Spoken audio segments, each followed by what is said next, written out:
Hello everyone. I'm Larry and this is my teacher.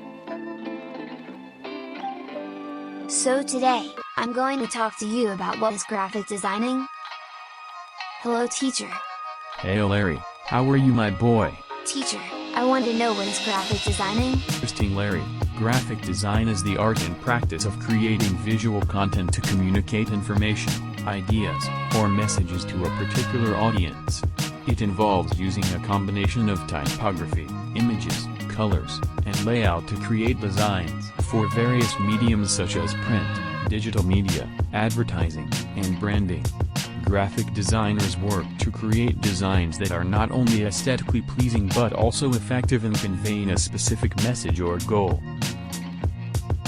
Graphic designing is not only about creating illustrations or working in Photoshop, these are just the small elements of it, but it is all about solving problems visually.